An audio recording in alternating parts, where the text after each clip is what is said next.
جب ابو لہب مر گیا تو ابو لہب کے مرنے کے بعد ان کے اہل خانہ میں سے کسی نے خواب میں ابو لہب کو دیکھا، پوچھا کہ ماذا لقیتا، تیرے ساتھ کیا بیتی، تیرے ساتھ کیا ہوا؟ تو ابو لہب نے جواب دیا خیرن بعدکم غیر انی سقیت فی ہذہ بعتاقۃ ثوابۃ، کہ مرنے کے بعد جب سے بچھڑا ہوں مجھے کوئی خیر اور بلائی نہیں پہنچی سوائے اس کے کہ جب پیر کا دن آتا ہے تو مجھے اس انگلی سے ثوابہ کو آزاد کرنے کی وجہ سے، جس انگلی سے میں نے اشارہ کر کے ثوابہ کو آزاد کیا تھا، اس سے مجھے پانی دیا جاتا ہے۔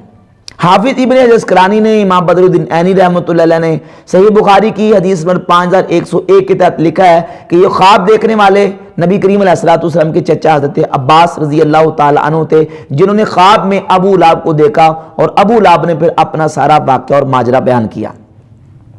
اس روایت کو ہم بطور تائید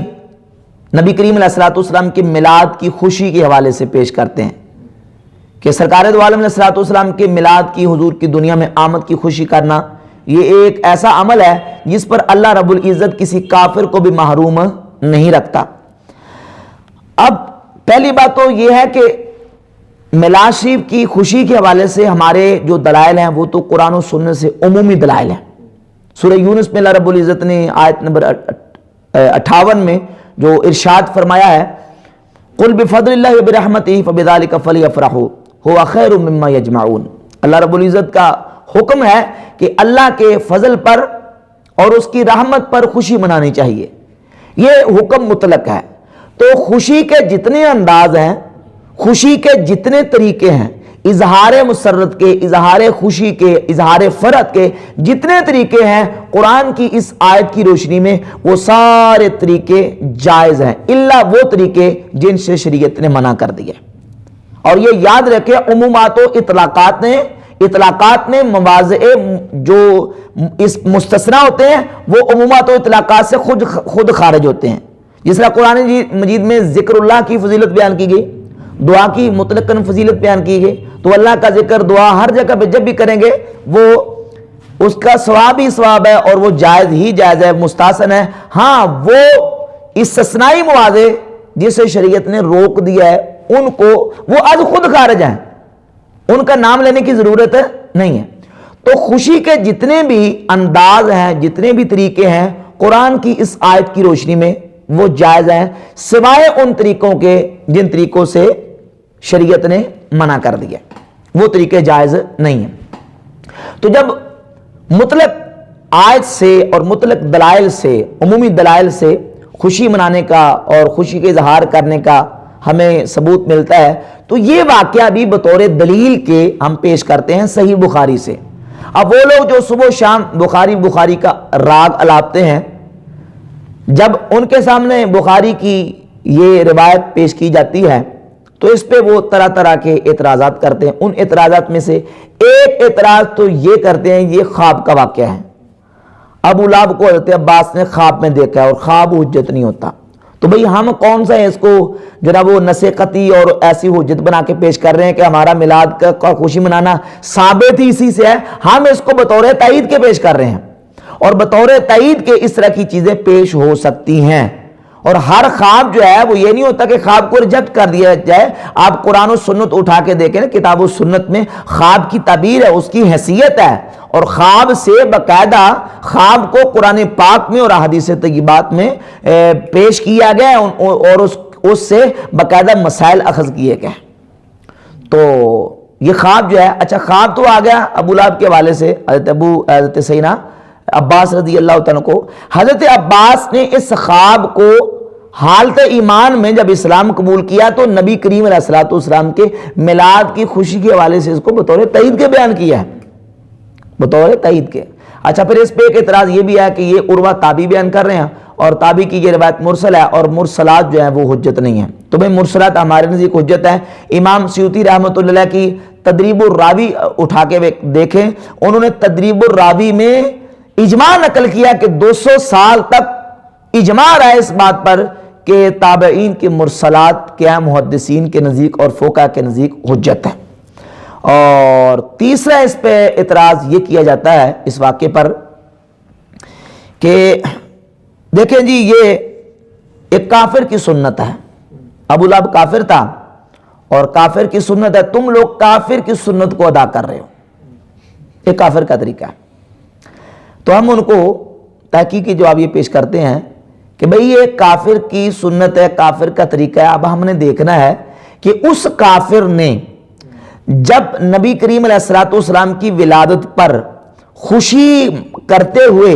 اپنی لونڈی کو آزاد کر دیا تو اللہ نے اس عمل کی وجہ سے اس کافر کی گرفت کی ہے یا اس کافر کو اس عمل کا فائدہ دیا ہے؟ اگر تو کافر کو اس عمل کی وجہ سے عذاب ہوا ہے یا عذاب میں اضافہ ہوا ہے یا اس کی گرفت یا پکڑ ہوئی ہے تو پھر تمہارا موقف صحیح ہے، اور اگر گرفت اور پکڑ نہیں ہوئی، عذاب زیادہ نہیں ہوا بلکہ عذاب میں تخفیف ہوئی ہے تو پھر اہل سنت و جماعت کا موقف صحیح ہے۔ تو جب ہم حدیث کو دیکھتے ہیں تو اس سے بالکل واضح ہوتا ہے کہ اس کے عذاب میں تخفیف ہوئی ہے۔ تو اس سے علماء نے یہ ضابطہ اور یہ استدلال کیا ہے۔ امام سیوطی رحمۃ اللہ علیہ نے اپنی کتاب الحاوی الفتاوی میں بھی ذکر کیا ہے کہ امام ناصر الدین امام شمس الدین دمشقی رحمۃ اللہ علیہ نے اس کو بیان کیا ہے، فرماتے ہیں کہ اذا کان ھذا کافرا جاء ذمہ تبت یداہ فی الجحیم مخلدا، کہ جب ابو لہب ایسا کافر تھا جس کی مذمت میں قرآن کی پوری سورت نازل ہوئی ہے، تبت یدا ابی لہب ما تب، کہتے انا اتا انہ فی یوم الاثنین دائما، روایت میں آتا ہے کہ پیر کے دن اس کے عذاب میں تخفیف ہوتی ہے۔ فَمَزَّنُّ بِالْعَبْدِ الَّذِي طُولُ عُمُرِهِ بِأَحْمَدَ مَسْرُورًا وَمَاتَ مُوَحِّدًا، پھر اس مومن کے بارے میں تیرا کیا خیال ہے جو مومن پوری زندگی نبی کریم علیہ السلام کی آمد کی خوشی میں مسرور رہا اور ایمان کی حالت میں موحد فوت ہوا، اس مومن کے بارے میں تیرا کیا خیال ہے؟ ایک کافر جب رسول اللہ صلی اللہ علیہ وسلم کو اپنا بھتیجا سمجھ کے خوشی کرے اللہ اس کو محروم نہیں رکھتا، تو ایک مومن جب نبی کریم علیہ السلام کو اپنا آقا و مولا سمجھ کر حضور کی آمد کی خوشی کرے گا تو اللہ اس کو بھی محروم نہیں رکھے گا۔ اور آخری اعتراض یہ کیا جاتا ہے کہ دیکھیں جی قرآن مجید میں اللہ رب العزت نے ارشاد فرمایا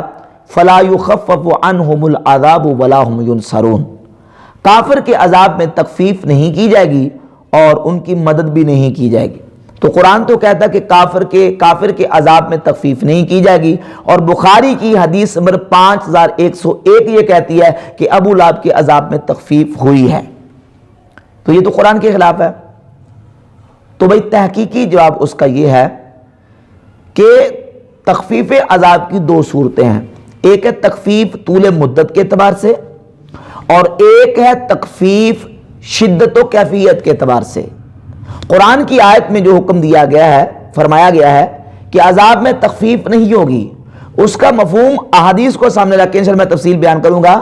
اس کا مفہوم یہی نکلتا ہے کہ کافر کے عذاب میں طول مدت کے اعتبار سے تخفیف نہیں ہوگی۔ یہ نہیں ہوگا کہ کسی کافر کو جہنم میں ڈال دیا جائے اور وہ کچھ سال جہنم میں رہ کے جہنم سے نکل آئے، یہ نہیں ہو سکتا، بلکہ ابد الاباد ہمیشہ ہمیشہ کافر جہنم میں رہے گا، کافر جہنم سے نہیں نکالا جائے گا۔ ہاں کیفیت و شدت کے اعتبار سے اس کا کافروں کا عذاب مختلف ہوگا، کسی کافر کو جہنم کے اوپر والے درجے میں، کسی کو درمیانے درجے میں اور کسی کو آخری درجے میں ڈالا جائے گا، کسی کو ہلکا عذاب، کسی کو درمیانہ عذاب اور کسی کو شدید سخت ترین عذاب دیا جائے گا۔ کیفیت اور شدت کے اعتبار سے کفار کے عذاب میں اختلاف ہوگا۔ یہی وجہ ہے کہ صحیح مسلم میں امام نووی رحمۃ اللہ علیہ نے جب صحیح مسلم کی تبویب کی ہے تو انہوں نے باقاعدہ جو باب قائم کیا ہے صفحہ نمبر 109 پہ، باب کا عنوان ہے باب و شفاعت النبی صلی اللہ علیہ وسلم لأبی طالب والتخفیف عنہ بسببہ، والتخفیف عنہ بسببہ، کہ نبی کریم علیہ السلام کا ابو طالب اپنے چچا کے لیے شفاعت کرنے کا بیان، والتخفیف عنہ بسببہ، اور نبی کریم علیہ الصلوۃ والسلام کی وجہ سے ان کے عذاب میں تخفیف کا بیان، اور پھر اس کے تحت احادیث امام مسلم رحمۃ اللہ علیہ بیان کرتے ہیں۔ یہ ہمارے مخالفین بھی مانتے ہیں کہ ابو طالب جو حضور علیہ السلام کے چچا تھے، ان کے عذاب میں تخفیف سرکار دو عالم صلی اللہ علیہ وآلہ وسلم کی وجہ سے ہوئی ہے۔ تو جب ابو طالب کے عذاب میں تخفیف ہو تو قرآن کے خلاف نہیں ہے، تو ابو لہب کے اگر عذاب میں تخفیف ہو تو بھی قرآن کے خلاف نہیں ہے۔ جو قرآن میں ہے اس کا مطلب اور مفہوم یہ ہے کہ طول مدت کے اعتبار سے کافر کے عذاب میں تخفیف نہیں ہوگی، ہاں کیفیت اور شدت کے اعتبار سے تخفیف ہو سکتی ہے۔ اور یہ جو ابو لہب کے عذاب میں تخفیف ہوئی ہے وہ کیفیت اور شدت کے اعتبار سے ہے، طول مدت کے اعتبار سے نہیں ہے۔ تو اس اعتراض کا جواب بھی بالکل اس سے واضح ہو جاتا ہے۔ اور آخری جو جواب ہے وہ یہ بھی جواب اس کا بالکل واضح ہے کہ یہ سرکار دو عالم صلی اللہ علیہ وآلہ وسلم کی خصوصیات ہیں کہ نبی کریم علیہ الصلوۃ والسلام کی برکت سے کسی کافر کے عذاب میں تخفیف ہو۔ تو یہ چونکہ سرکار دو عالم علیہ الصلوۃ والسلام کے میلاد پاک کی خوشی کی وجہ سے عذاب میں تخفیف کی گئی ہے، اور یہ حضور نبی کریم علیہ الصلوۃ والسلام